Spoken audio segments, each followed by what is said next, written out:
ठीक है आरिफ चौधरी साहब, अब नवाज शरीफ साहब जिस तरह से बात करें पाकिस्तान को एशियन टाइगर बनाएंगे, मईशत का पहिया एक मरतबा फिर से चलाएंगे, तरक्की का सफ़र जहां से रुका था वहीं से उसका आगाज़ करेंगे। सर आपको लग रहा है कि वो ऐसा कर पाएंगे, वो इतना पुरुमीद हैं? बेसिकली आपके सवाल के दो हिस्से हैं। एक हिस्सा ये है कि ऐसा क्यों लगता है तयक्कुन के साथ नवाज शरीफ साहब को कि वो प्राइम मिनिस्टर बनेंगे, और दूसरा उन तवक्कुआत की बात है, जो उन वादों की बात है जो वो कर रहे हैं, और पुराने ख्वाबों की बात है जो वो लोगों को सुना रहे हैं कि क्या वो ऐसा कर सकेंगे। तो सबसे पहले मैं उनके इस यकीन की बात करता हूँ। बुनियादी तौर पर इस यकीन की वजह पाकिस्तान के अंदर जो इस वक्त इस्टेब्लिशमेंट की सूरत हाल है, जिस तरह इस्टेब्लिशमेंट उनके साथ तय करके सारे मामला उन्हें लेके आई है, और उसके बाद अदालती निज़ाम जिस तरह बिल्कुल बेकार हो गया, और हमें नजर आ रहा है ऐसा कभी हमने नहीं देखा था और कभी सुना नहीं था।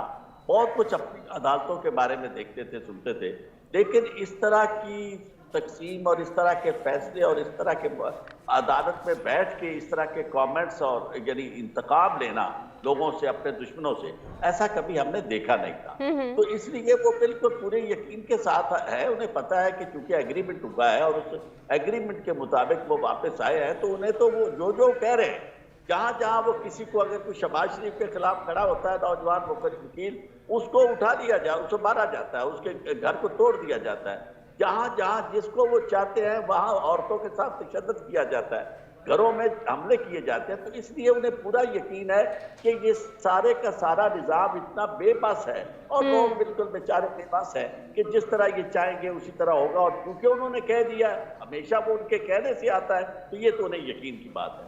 दूसरी बात जहां तक इस बात का ताल्लुक है कि क्या वो कर पाएंगे, देखिए इसमें कोई शक नहीं है कि चीजें डेवलपमेंट उनके दौर अदवार में हुई है।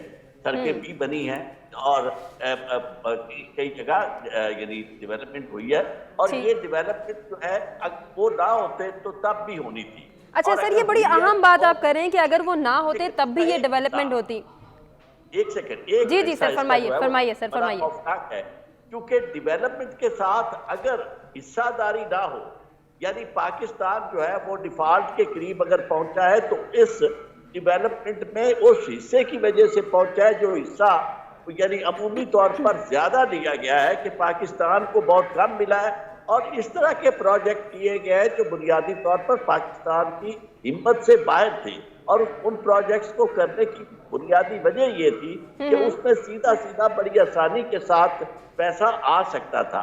अभी आप जो हिसाब है, इनके पास पैसा आना और पाकिस्तान की मईशत के पास पैसा होना, ताकत होना, इसका अगर मवाजना कर ले और इनके असानों को गिन ले, तो उसमें यही जिम्मेदार बनते हैं पाकिस्तान की बर्बादी के। और अवाम जो है, आखिरी मामले की मैं आपके सवाल के जवाब में अर्ज करूं कि अवाम जो है वो बुनियादी तौर पर तय करती है कि इन्हें वोट नहीं देने, और यही वजह है कि जबरदस्ती उन्हें जल्सों में मिलाया जाता है और उन्हें मारा भी जाता है, और उनसे कोशिश ये कर रहा है कि शायद इस तरह तासुर देख के जिसको पसंद करते हैं तो हमने आने नहीं। सर ये बड़ी अहम बात आप करें, हम इसी को कंटिन्यू करना चाहेंगे।